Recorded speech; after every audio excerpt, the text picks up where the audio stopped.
Hello, all. Good morning, good afternoon, good evening, whenever you're watching or listening to this podcast. And welcome to the Goddess Project podcast. My name is Dr. Carla Ionescu. And today we're going to be talking about Empusas and Lamias, and maybe a little bit of other female monsters. I'm going to see how much time we have. If you're new to this podcast, you can find me anywhere across social media using the tag Artemis Expert. And if you're really new to this podcast, you may also want to purchase my book called She Who Hunts on Artemis. It's my first book on Artemis. I'm working on a second book on her. And you can find this anywhere, Amazon or anywhere that you purchase your books. I'm very excited to share it with you guys. I'm very excited to talk about it. Artemis has been my obsession for, well, over a decade, almost 15 years now. Perhaps one day I'll do a podcast on how I fell in love with her and how she changed my life.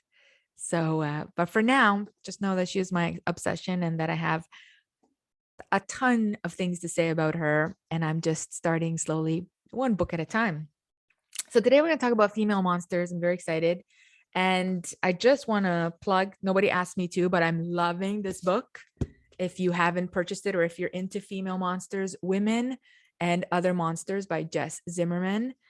I bought it. I actually arrived yesterday. So I had finished my notes on this particular podcast, but then I started reading it last night and I couldn't put it down. I'm halfway through and I'll probably finish it today. It's so great. My favorite thing about this book is that, and it's what I would like to do, although I've been so entrenched in academia, I find it a bit difficult to put the two together, is to embed your own personal experience with the goddess, with the divine, with, the experiences of women, of course, in your own book. And so I try to do that a little bit. I guess one of my things is that I focus a lot on my research collection, and I do a lot of research and I do a lot of traveling, and I do want to talk about all of the things. Again, because I come from a very strict academic background, I find it, I was not allowed to put in any of my personal experiences, of course, in my dissertation or in other papers that I published. And so now I'm slowly starting to plug in my experiences, in particular with Artemis, but also with the goddess. If you are interested in books, actually, I am organizing a book club. It's called Goddess Reads. It's on Facebook. I know some of you are like, what is Facebook? But it's one of the places where we can have a group and have conversations and do polls and all these kind of fun things. So if you're into reading goddess books or nonfiction books about the goddess, I'm starting that, and there's a lot of information about that under the Goddess Reads on Facebook. So that's the book I'm working on. I'm working on a couple other books. I'm one of those people that likes to read 3-4 books at the same time. And actually, we're going to talk about the Empusa in one of my favorite fiction books at the end of this podcast when we look at modern interpretations. So thank you for joining me today. So we're going to start by looking at, first, I think we're going to start with the Empusa, and then we're going to move on to Lamias. And like I said, if we have a little bit of time, we can also look at the Strigas, because the Strigas are my favorite in a way because they come from my own Eastern European background. And I think they're often underrated. Now, I should preface this podcast by saying that I used to teach, and I even put together a course on vampires many years ago now. Oh, well, 6-7 years ago now. I used to teach it at Humber College, and it was a course. I can't remember what it was called. Oh, it was called Vampires in Film. So some of my students, if you're listening to this, you might have been in that course. And the reason why I initially put it together was because I come from Romania and I have a historical knowledge, which they taught us very young, of the kings of Romania and, of course, Transylvania. And I'm always irked, especially after Twilight came out. Don't hit me, Twilight fans. But and I read all the books. So, I'm with you there. But after Twilight came out, there was such an upsurgence of interest in vampires, and I was a bit irked with the way that, first of all, Bram Stoker stole our culture and appropriated our culture and created Dracula. And although now I suppose Romanians are making money off of tourists who go to Transylvania or to Castle Bran, which is really wonderful. So, double-edged sword there. So, but I wanted to talk about the history of vampires, because the history of vampires is actually significant on a social, conscious, communal level, religious level. And it's not just, glamorous vampires or sparkling vampires or even, aggressive vampires like Underworld. I mean, I love the Underworld series, the first and second. The rest, I'm not so sure. I've watched pretty much every vampire movie or werewolf movie that there is out there. And I love fantasy fiction. So the genre is wonderful, but I think that there is a symbolism that often gets overlooked. And so I think today, when we look at Empusas and Lamias and women who devour, or women who seduce to devour, and of course, women as monsters, I think that there's a lot to be said for the symbolism and the sort of that collective unconscious that I always talk about, that Jung refers to, or that Jung trademarked, when we talk about storytelling and how stories affect culture, and of course, how stories affect women. So there'll be a little bit of story time. I hope you're ready for it. I'm so excited to read you at least one or two stories. And because again, as an academic, I love to give you primary source. And also because I find that ancient writers, didn't hold back in their vitriol for these female monsters. And we really get to see firsthand the way they saw themselves, and perhaps the way they saw, and of course, the way they saw women. Yeah. All right. So let's start with the Empusa's origins. Okay. Where does she come from, or Empusai? So I will refer to one or to her or they or them, because they are a bit of also a singular figure, but also a collective figure, if that makes sense. So it'll make sense, I guess, as we move forward. So Empusa is one of the names for demonic women who stalked the night looking for victims, particularly men. Okay, so again, just like we talked about with Medusa, and just like we talk about with the Sphinx, I want you to consider that these monsters, I say that in quotation marks, are hunting men. Perhaps this is why I titled my book She Who Hunts, because there is a difference between hunting someone and looking for someone. It's a fine line, but there is a little difference. Yeah. So they were often called Empusai or Empusei. They were associated with a subgroup of the Lamia, which we're going to talk about, and another subgroup of creatures called the Mormo. The Mormo, or the Mormolicae, they were more like ghosts. So we're not touching too much upon them, but they, and again, they overlap a little bit. So if it sounds like there's overlapping lines between all of these so-called female monsters or demons or ghosts, it's because that's the case. Yeah. So it's not you, it's definitely the case. So sometimes the Empusa was a specter. Like I said, she would devour human beings, particularly men. She could assume different forms. And in some stories, we're told that she was sent out by Hecate. Hecate was the queen of witches, or the witch queen, however you want to put it. I would love to do a podcast on Hecate very soon, although that might actually take us a couple of podcasts, because again, Hecate is one of these favorite figures that is incredibly complex and potent with symbolism and meaning and all of these things. But Empusa was sent out by Hecate to frighten travelers, at least according to Aristophanes. Sometimes it was believed that they appear with one leg of brass and the other of an ass or a donkey. Yeah. So I'm going to show you a couple of those images. Very, very interesting that there's so much. Oh, sorry. This is what happens when you have 5 thoughts at the same time. There's so much meaning when a female figure has an upper body that is mostly beautiful, naked, breasty, neoclassical European face and hair. And then the bottom half is snake, or in this case, half brass is very machine-like, mechanic, and half donkey is very wild. So just in that embodiment alone, if we break it down, this monster is a combination of femininity, machinery, and wilderness. So no wonder she's frightening.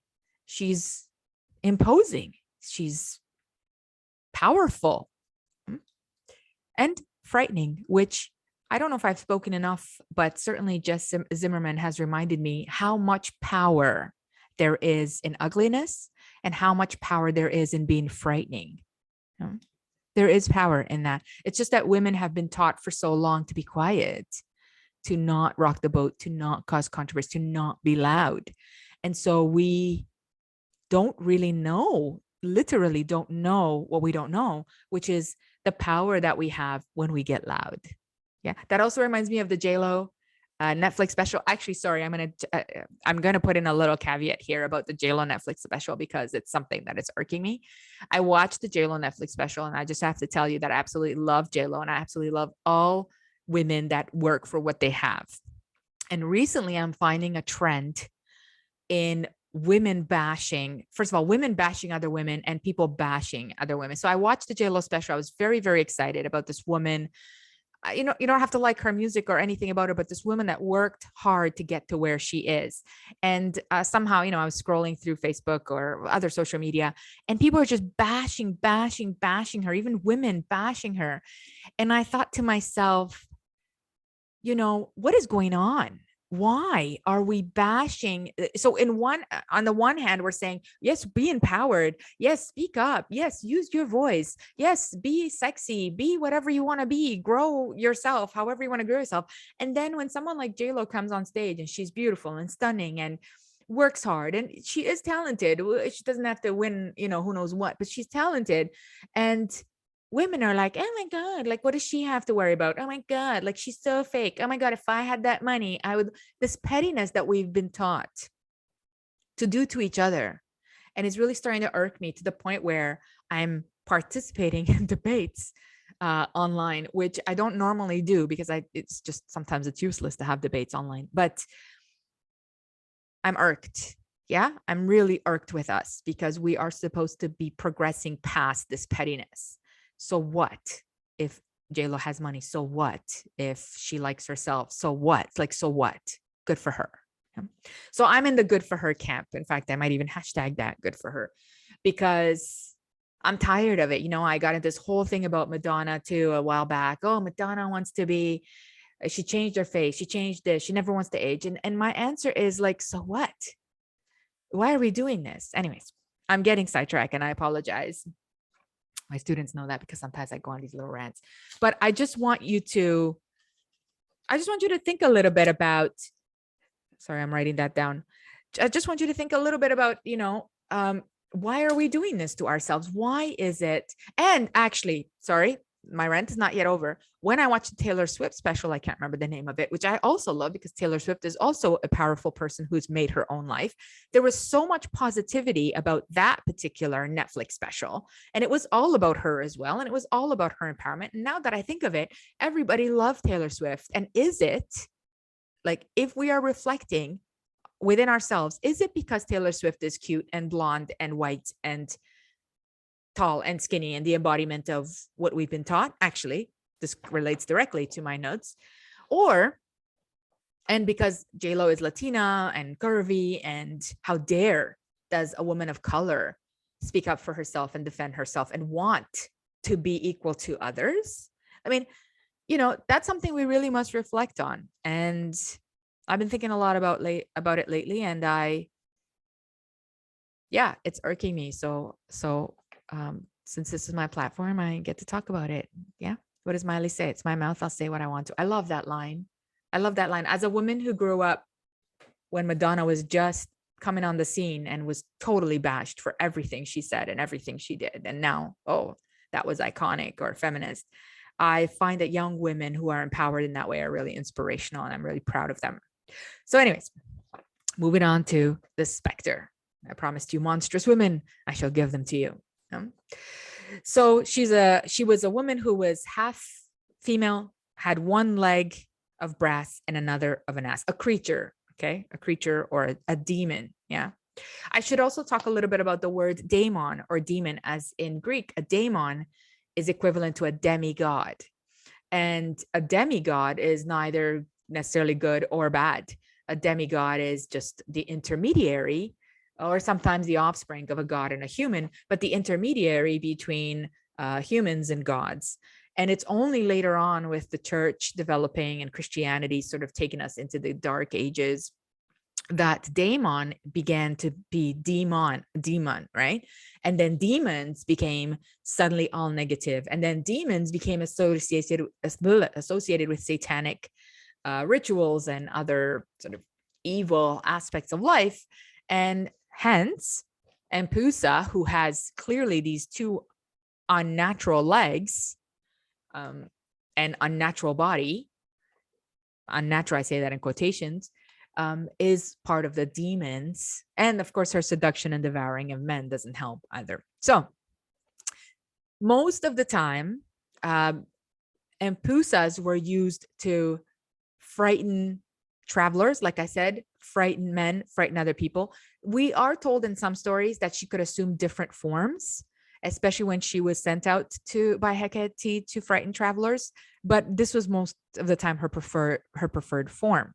Okay. And so the Empusas and the Lamai and all of these creatures that we're talking about today were terrifying entities. Yeah? Terrifying entities. And sometimes she has said that instead of hair, she had a fire wreathing around her head. Okay. Again, this is the association that comes up later with redheads being associated with witches. So if you were a redhead in like 11th to 15th, 16th century Europe, you may be burned at the stake quite easily, because there was this association that your fire hair represented some type of demonic association, or that your mother had sex with a demon and that's why you were redheaded, or that you made a contract with the demon and that's why you're redheaded. So if you had red hair, you were in trouble. You were in danger, girl. Yeah. And in fact, it continues to be an issue because gingers, as you know, I have some of my friends that are part of the ginger mafia, continue to have sort of there's a bias against gingers. And it's interesting. And the bias may not be that they're witches right now, but the bias is that they have a bad temper. And then the bias is also that they're unattractive in some way, which I find fascinating because I find gingers or redheads to be stunning.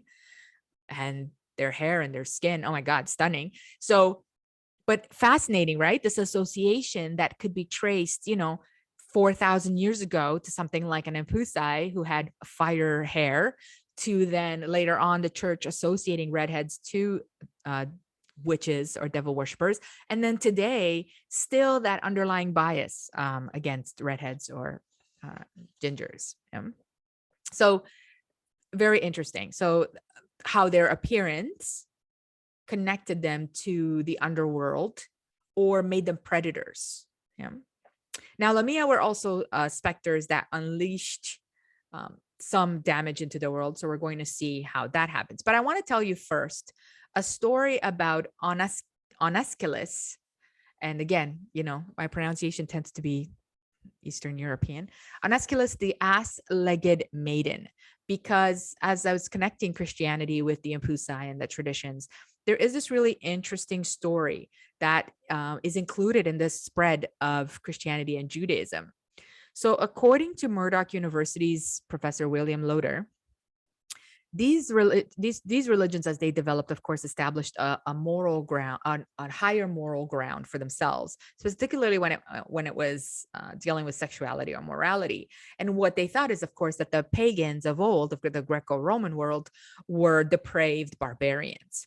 And so in the Testament of Solomon, in chapter 4, Solomon asked the devil to show him a female demon, and the devil summons one from the depths.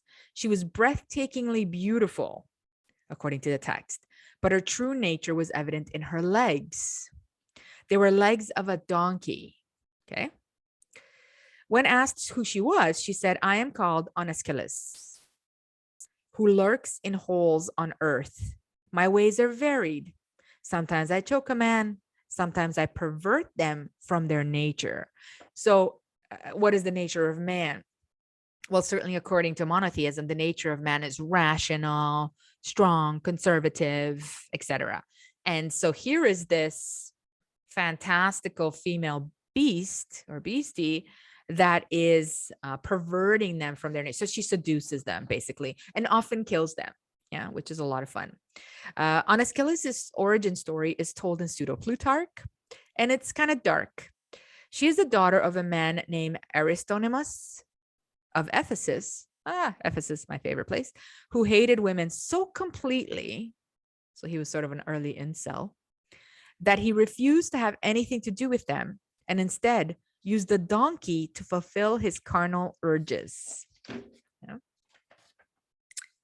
So Anaskelis then was the result of that disturbing union. Again, fantastical story. Yeah.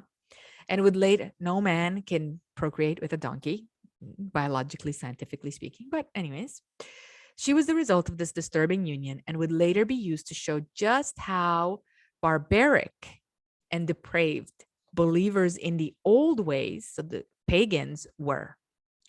Now, there's an echo here in Onaskelis of the satyrs, right? So some of you might be familiar with the satyrs, which was the class of drunken woodland gods. And in Greek art, they were represented as half man, half horse.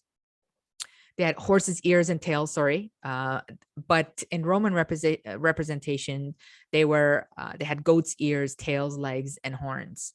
So, and this also then, the symbolism of half man, half goat, half man, half horse, half man, half donkey, half man, and half some kind of herd animal, is the epitome of the depiction of the devil today. And that's not an accident, right? It's not an accident that the depiction of the devil became associated with these wild woodland creatures, the satyrs, and that everything that's demonic or unnatural, for example, like Onaskelis, is a part of that conception. And the reason for that is, again, this idea of unnatural and wild at the same time. Because what is wild cannot be controlled. And what is unnatural, and I keep saying that in quotation marks if you're just listening to me and not watching, what is unnatural means that it is outside the realm of things that are made by God, because God makes nature. Therefore, if you are unnatural, you are not part of that creation, and therefore you are outside the creation of God, which automatically makes you a monster or a beast. So there's a lot of implications as to why do we associate demonic, negative, satanic things with half bodies? Okay, so we talked about half female, half snake, and that has its own connotation. But half female or half person and half herd animal is even lower on the creatures or monsters list, because herd animals or domestic animals are farm animals. Does that make sense?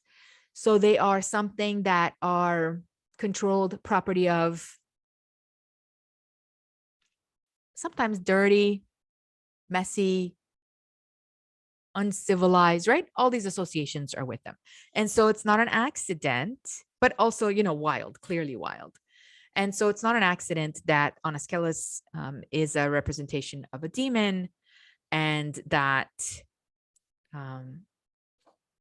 she represents this depraved union. However, though, there was some hope for her, because according to this text in the Testament of Solomon, she was blessed by Solomon and ordered to spin hemp for God. And apparently she's been doing it ever since. So she was domesticated by being turned into a spinner, right? She's spinning hemp. I could do a whole hour on hemp, which is fantastic. But anyway, she's spinning hemp. She was ordered by Solomon. And in doing this spinning, which is women's work, I say that in quotation for those of you not watching,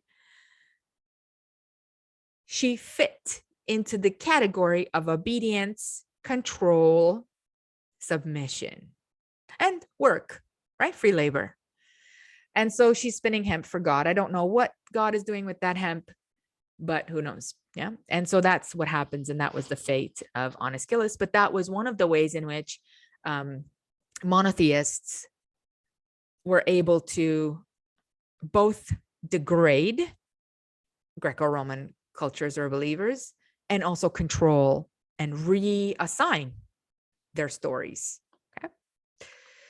Moving on to Lamia. Oh no, I forgot about Aristophanes' play of the frogs. One of the other places where we see an empusa is in Aristophanes' play of the frogs. The short version of the story, because it's a bit of a long story, if you've ever read The Frogs, you know it.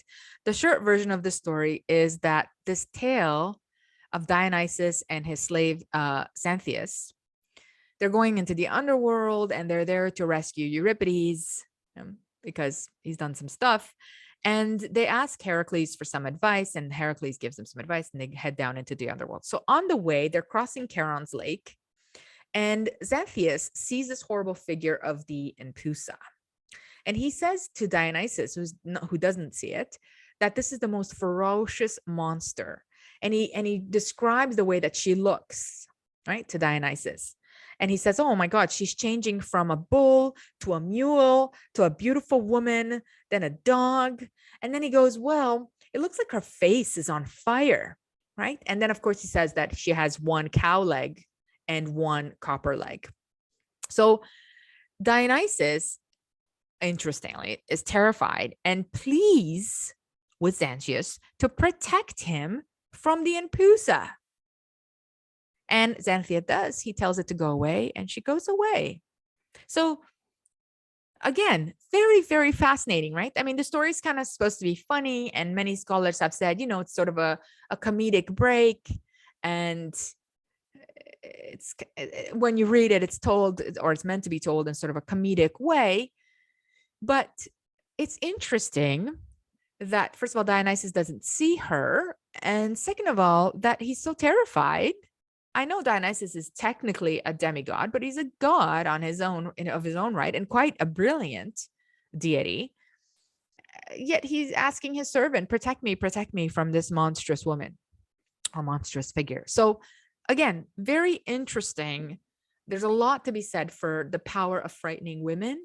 And when we see someone like Dionysus frightened of her, that really emphasizes her power to me. Yeah. All right, so now let's move on to Lamia. Lamia is also a tragic female figure. So we're going to look at a couple different sort of incarnations or attributions to Lamia, right? They were often conceived as beautiful, ghostly women. They had voluptuous bodies. They attracted young men. And the one thing that makes a Lamia different than I think an Empusa is that they enjoyed the flesh and youthful blood and bodies of young men. So I would say that Lamias are the original vampiric women. In fact, in my experience and research, the very first vampires, such as the Lamias and others, if we go back to Sumer and other Mesopotamian cultures, were all women. And they were all women turned to monsters, or women who survived a tragic end, or died and were reborn because of a tragedy. So they were all women, and they were all interested in the flesh and blood and semen, often, of young men. And so this is how they're portrayed in legend. So I wanted to read to you the story of Lamia Corinthia, because it's really interesting. She was a daemon who seduced the youth Menipos in the guise of a beautiful woman so that she could feed on his flesh and blood. And she was expelled, we'll talk a little bit about exorcism in a minute, by the prophet Apollonius of Tyana, who revealed that she was an illusion. Okay. So here's a little story. I promised you some story time. There was in Corinth at the time, a man named Demetrius who studied philosophy and who converted to the side of Apollonius of Tyana. So he was a prophet and more esteemed of his own pupils. The more esteemed of his own pupils, this man named Demetrius. Among the latter of the pupils was Menipus, a Lycian of 25 years of age, well endowed with good judgment. So this is a smart young man, and a physique so beautifully proportioned that in mien he resembled a fine and gentlemanly athlete. Yeah, so a hot young dude. Now, this Menopause was supposed by most people to be loved by a foreign woman. So again, a woman outside the community, a woman unknown to the community, okay, who was good looking and extremely dainty, okay, and said that she was rich. Although she was really, as it turned out, not one of these things, but was only so in resemblance. So she only appeared to be this way. For as he was walking all alone along the road towards Kenkaria, he met with a phasma, which is really a phantom or an apparition. And it was this woman who clasped his hand and declared that she had been long in love with him and that she was a Phoenician woman, again, outside of the community, and lived in a suburb of Corinthos. And she mentioned the name of the particular suburb and said, when you reach the place this evening, so this place where I'm from, you will hear my voice as I sing to you, and you shall have wine such as you've never before drank, and there will be no rival to disturb you, and we two beautiful beings will live together. This is her seduction. The youth consented to this, for although he was in general a strenuous philosopher, so he was quite smart, he was nevertheless susceptible to the tender passion. Yeah, so he was easily seduced by beautiful women.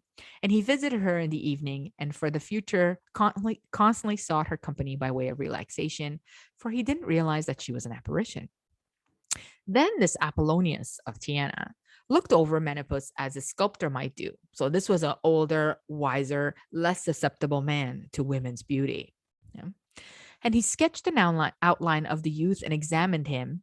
And having observed his foibles, his flaws, he said, you are a fine youth and are hunted by fine women. Hunted by fine women.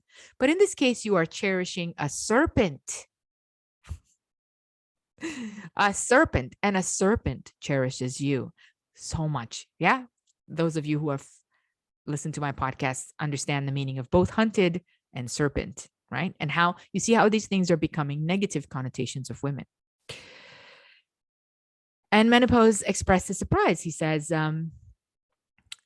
because Menopause is surprised. He said, oh, wow, you know this about me. For this lady is of a kind. Oh, sorry. No. And when Menopause expressed his surprise that Apollonius knows this about him, Apollonius added, this lady is not the kind you can marry. This is what he's telling Menopause. Why should you? Do you think she loves you? Said Apollonius. Why, yes, for it would be delightful to marry a woman who loves you, says Menopause. Thereupon Apollonius asked when the wedding was to be. Perhaps tomorrow, says the other, for it brooks no delay. Apollonius therefore waited for the occasion of the wedding breakfast, and then presenting himself before the guests who had just arrived, he says, where is this dainty lady at whose instance you have all come? Here she is, says Menopause, and at the same moment he rose slightly from his seat, blushing. And to which of you belong the silver and gold and all the rest of the decorations of the banqueting hall? Says Apollonius. To the lady, replied the youth, for this is all I have of my own. He points to the philosopher's cloak, which he wore. And Apollonius says, have you heard of the gardens of Tantalus? Tantalus is in the underworld. How they exist and yet do not exist? Yes, they all answered. In the poems of Homer, for we certainly never went down to Hades. As such, replies Apollonius, you must regard this world of ours, for it is not really, but the semblance of reality. And that you may realize the truth of what I say, this fine bride is one of the Lamai. That is to say, these beings whom the many regard as Lamai and Mormolokai, these beings fall in love and they are devoted to the delights of Aphrodite. Let's throw Aphrodite under the bus, but especially to the flesh of human beings. And they decoy with such delights those whom they mean to devour in their feasts. And the lady says, cease your ill-omened talk and begone. And she pretended to be disgusted at what she heard. And in fact, she was inclined to rail at philosophers and say that they always talk nonsense. When, however, the goblets of gold and the show of silver were proved as light as air, and all fluttered away at their sight, while the wine bearers and the cooks and all the retinue of servants vanished before the rebukes of Apollonius. Then the Phasma or Lamia pretended to weep and prayed to him not to torture her, nor to compel her to confess what she really was. But Apollonius insisted and would not let her off, and then she admitted that she was an Empusa, or a vampire, and was fattening up Menopause with pleasures before devouring his body. For it was our habit to feed upon young and beautiful bodies, because their blood is pure and strong. I have related at length because it was necessary to do so. This is the best known story of Apollonius, for many people are aware of it and know that the incident occurred in the center of Hellas. But they've only heard in general in a vague manner that once caught and overcame, a Lamia in Corinthus disappeared. And so this is the story of Lamia of Corinthia. So she was basically just fattening up her young man so that he would be nice and plump and delicious when she decided to drink his blood and eat him. Yeah. So they were illusionists, the Lamia. They could use their magic to hide their true forms. They would, of course, shapeshift into beautiful women and select their target. And they would drink their blood the blood of young men after seduction and feed on their flesh. Now, this is a point that's really interesting because vampiric culture, of course, is the horrifying reaction of men to beautiful women and this idea of being seduced, of being out of control. But there's again that sort of aspect that we talked about back in the Lilith podcast at the beginning of our podcast season, where this idea of drinking blood and eating the body of a young man empowers you with their essence. And, just as a side note, it reminds me again of the Christian Eucharist, in which Christians drink the blood of Christ and eat the body of Christ as part of their Eucharist and the part of their communion. And so, as we've talked about with Lilith, there is so much connotation in the case of Empusas and Lamias and vampires as something that is unnatural or unholy. But the concept of drinking and eating someone's essence remains central, in this case, to the Christian religion. Because when you go to church, maybe some of you are not churchgoers, but for example, when I was a kid and going to church, you ate the little wafer. Well, you only drank the wine if we were in the Greek church, but in the Greek Orthodox Church, in the Catholic Church, you don't drink the wine anymore. But then you would go back to your seat and you would kneel or whatever, and you would meditate or pray on Jesus entering your body through that process of eating, right? And this is exactly what the Lamia and the Empusas do. I mean, perhaps their intentions are not sacred meditation, So as a Christian, you tell yourself, well, I want to be one with God, and therefore I'm ingesting this being that I believe is the Son of God. For Empusas and Lamias and other vampiric creatures, they want to ingest the essence of youth and power. But the idea is the same. It's just the judgment of it that is different. And so I just wanted to briefly touch upon the story of Philinion. So Philinion is, again, the tragedy of Philinion is one of the early vampiric stories in Greek culture and Greco-Roman culture. And it has to do with vampiric consumption. Philionion's story is heartbreaking and is often said to be the very first vampire story by Greeks, but it's not actually the very first vampire story. Anyways, the tale of Philinion is an old one, and she comes from Machates from ancient Rome. It's told by Phlegon of Tralles. It's 2nd century of the Common Era. The story is reported to have taken place during the reign of Philip II of Macedon, so in about 336 BCE.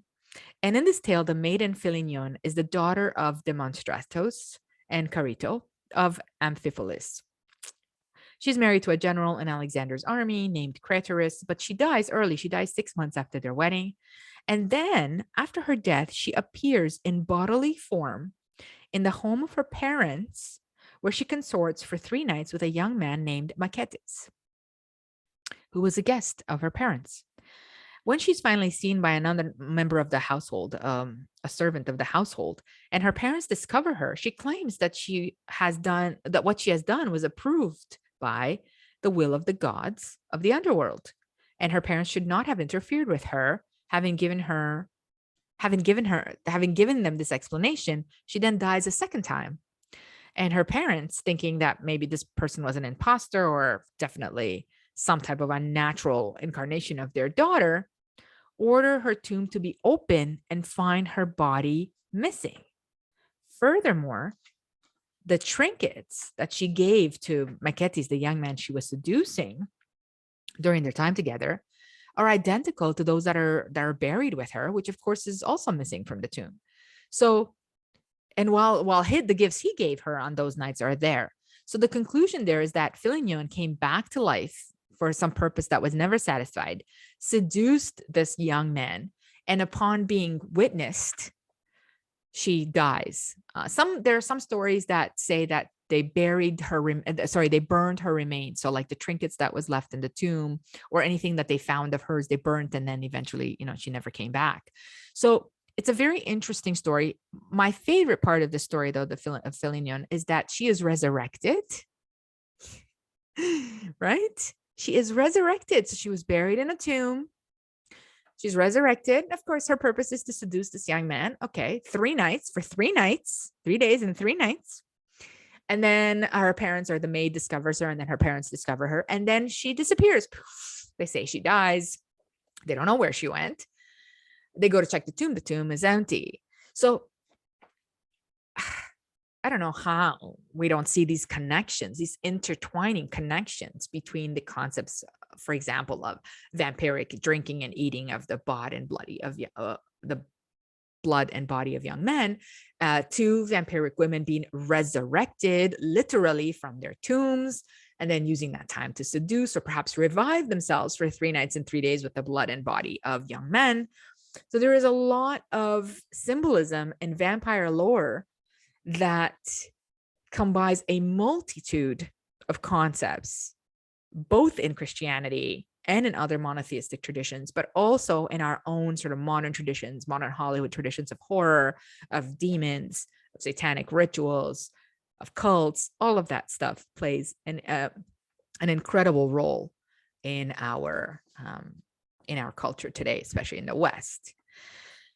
And lastly, well, I have a couple more. Yeah. Lastly, I want to talk about Queen Lamia, so the Libyan queen, which is a more concrete, shall I say, story, in the sense that more concrete mythological story, which and by that I mean that there is an organic figure here, So Queen Lamia is this beautiful maiden from this young woman from Libya. She's a Libyan queen. She's a great beauty. She's the daughter of Belus.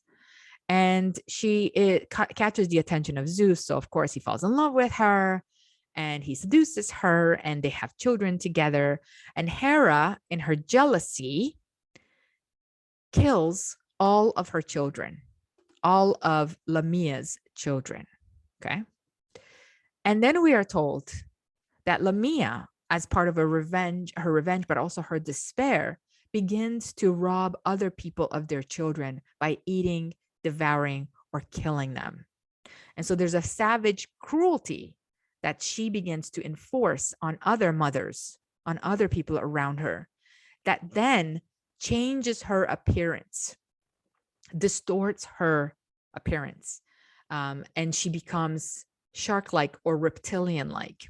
And if you ever Google pictures of Lamia, for example, especially of someone like John Waterhouse, who I have here as an example, or other, classical painters, you will see the Lamia as sort of looking at young men or looking at other people, but she's wrapped in a snake skin.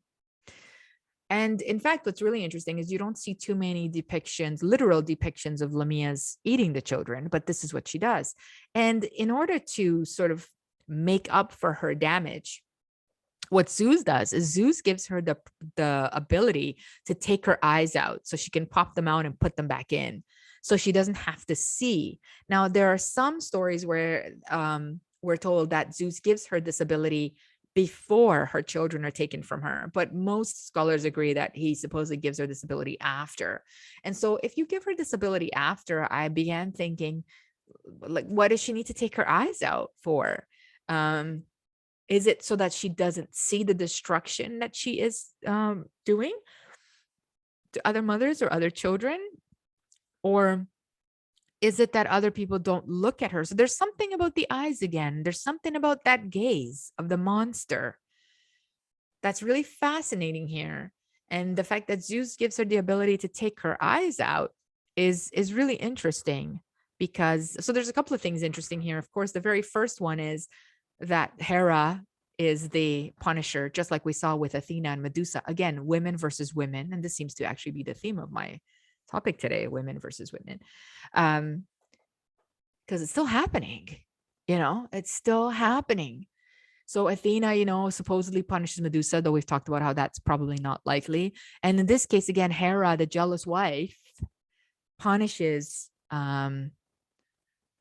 Lamia, not Zeus, of course, by killing children. So again, there is an unnaturalness that we associate here. And then Lamia goes on to perform this very act that Hera performed for her as revenge on others. So an interesting complexities, I think, and an interesting indoctrination of women attacking women, of women being jealous and vengeful and negative in every way, particularly very beautiful women. So now for the Greeks, there's a really interesting dichotomy, because they loved beauty and everything that was aesthetically pleasing, but they also feared it, especially beautiful women. And like I said, one of the things that men fear, and I'm talking about under the patriarchy, and that's of course not every man, but one of the things that men feared, especially those who controlled and had authority, was that they had no control over themselves, supposedly, in the presence of a beautiful woman. And so that a beautiful woman could use that beauty to take away their control. And that became so ingrained as a fact and a blame on the women, not the man who can't control himself. Yeah. That we still see that today, of course, in rape victims, in assault victims, literally in high schools where young women are told not to wear a skinny strap, but wear a thick strap, or not to wear too tight pants. And the idea is it's this distracting. Every time I hear that, it drives me crazy, because first of all, if you're a male teacher and you're saying that's distracting, that disturbs me on a very fundamental level. And if you're a young man as a teenager and you're saying that's distracted, then you haven't been taught how to control yourself. And I remember of course, this has been a long feminist movement and a long Me Too movement. There was a man who was part of the protest for the Me Too movement. And he said, I don't get how we teach young men that this is allowed, because he said, if I walk into a butcher shop or a burger shop and I'm hungry and they have burgers on the table, I don't take them. If I walk in a bank and I'm broke and I see people counting money, I don't take it. So I have control of my body. And yet we're supposed to believe that if you see a sexy woman or a naked woman in front of you, you just lose all control, right? And I thought, wow, that's a really genius and really wonderful way to put it, because it's true. In every other way, we can men and women can control ourselves, but in this particular way, apparently control is problematic. So again, sorry, a little side rant, but it's, all of this I think is embedded in the Lamia and the Empusa stories. And so they're super fascinating.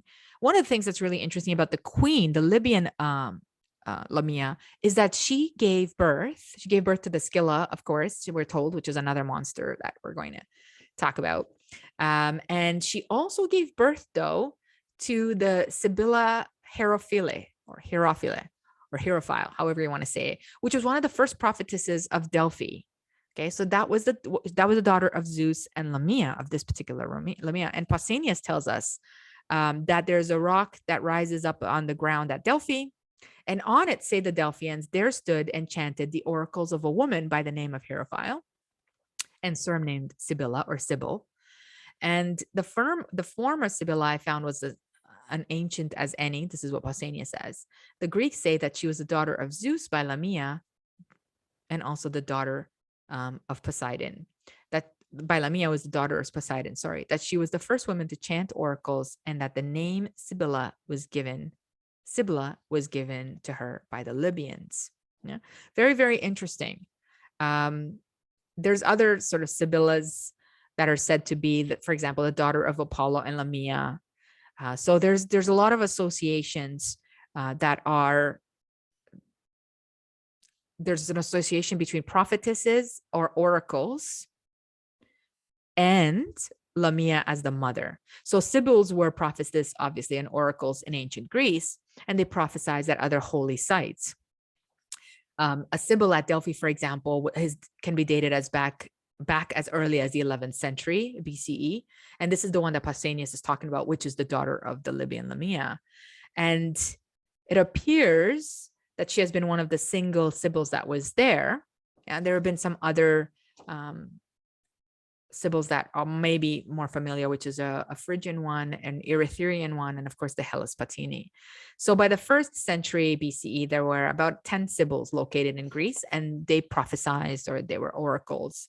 But this one is interesting because, again, of this Delphic association, because the Lamia has this sort of become this monstrous reptilian creature. And of course, we talked about the python at Delphi. So there's all this this interesting figure around the Sibyls. Of course, Sibyls, at least according to Plutarch, were women who would go into these frenzied mouth uttering. They were unadorned, they were unperfumed, and they were said to have been able to live for thousands of years because they were the voice of gods, right? So this is the way that Sibyls were perceived. Yeah. And so most of them were not really associated with names, except for this one, which is really fascinating, which of course Pausanias describes as the first Sibyl to ever be at Delphi. And she is, of course, the daughter of Lamia. So there's some really interesting and in-depth connections between the Lamias that are sort of vampiric early creatures, the queen of Libya, which is her named Lamia, which then is seduced by Zeus, which is then turned into a monster, which then has a daughter that is a prophetess of the god at Delphi, right? There's a lot here. There's a lot here to take apart. There's a lot here to consider. One of the interesting aspects is of both Empusas and Lamias is how do you get rid of them and how do you recognize them? So we are told, of course, that someone like Apollonian and other people, philosophers and older men can recognize them. And that's because supposedly they have experience. But one of the ways that you can get rid of an Empusa, for example, is by yelling at it and insulting her. So when you're yelling at her and insulting her or hurling abuse and insults at the creature, it will flee into the night screaming and trailing in its wake. And this is where the striga connection comes in. And so the striga is literally in Romanian, it means to scream. And so this is where the connection overlaps. So if you yell and scream and insult these Empusas, perhaps not the Lamias because they're a little sexier, but the Empusas, they will run away screaming and yelling. And so actually this idea of the striga is the screaming and yelling. So when you walk, when you go into a forest or you go into a natural environment and you hear the birds screaming and that kind of sound. So this led to the superstition that there were women creatures in the forest screaming. And sometimes they shapeshifted into owls because then there's this association with owls and wisdom and knowledge and night creatures and all that kind of stuff.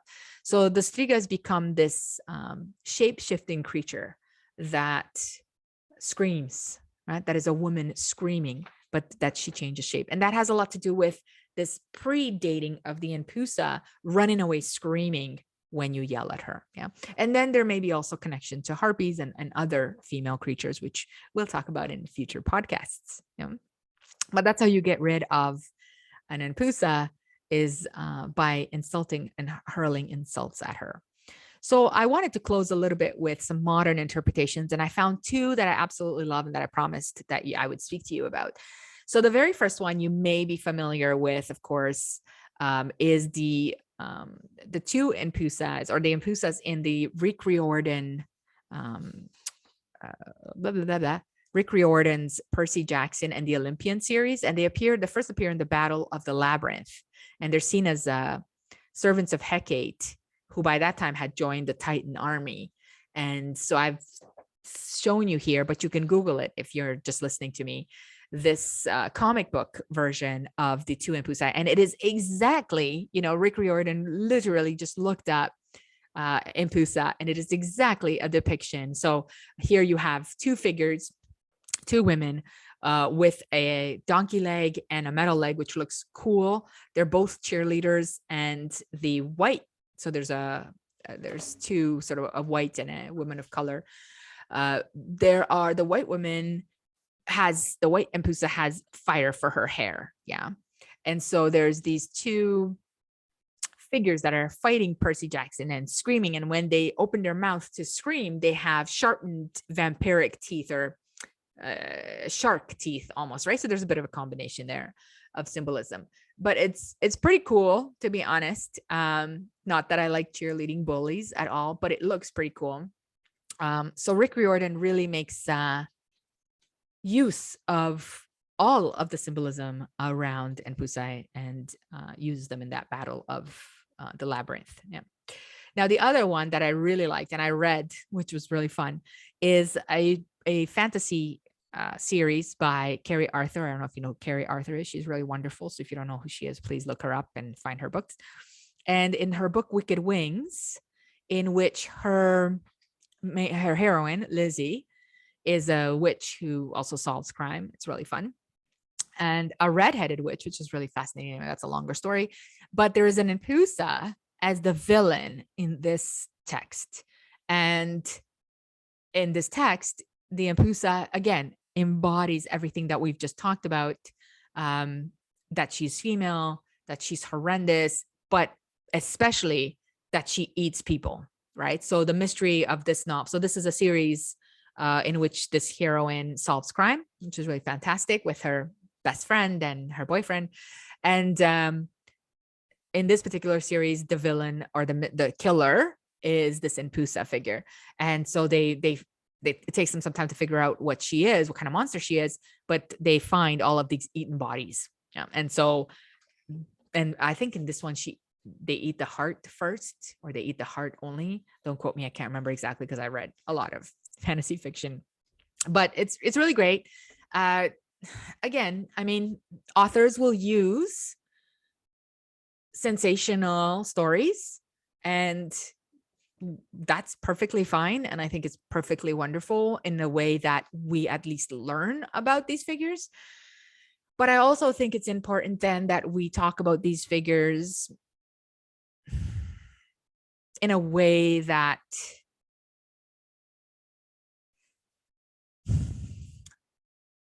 I think it's important that we talk about villainesses, or villains, but particularly villainesses, and discuss what makes them monstrous, what makes us decide they're monstrous, and all of the symbols and sort of indoctrination that has been passed down to us. And so I think in our modern day, we are feeling more sympathetic towards villains. Perhaps we understand them a bit more now than we ever have in the last 2,000 years. And I'm encouraged by that, because there is a lot more to so-called villains than we see. So that is a good thing. And so I'm glad that you've joined me in this podcast. And if you've enjoyed it, I hope that you listen to the others and the ones that are upcoming. I'm not sure what we're doing next week. We might be doing Medea or Circe, or we'll see. I have a list. So thank you so much for joining me. And I hope that you've enjoyed it. If you've enjoyed it, please share and subscribe and like and do all of the things that algorithms like. And follow me on all the social media that you might enjoy. Again, for the same sort of purpose of now we are all, what's the word?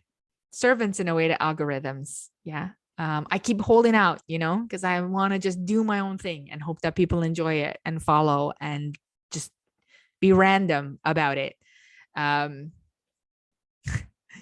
my marketing friends would tell me, what are you doing? You got to market yourself properly. Anyways, thank you so much for joining. Thank you so much for listening. Please leave any comments, suggestions, thoughts, anything in the comments section that you like, that you enjoyed, that you might want to hear more about. And have the best weekend ever. Yeah. Thank you so much for joining me. Again, my name is Dr. Carla Ionescu. You can find me anywhere under Artemis Expert. And feel free to join my book club if you're interested in reading some more about goddess culture. Yeah. Thank you so much and see you all later.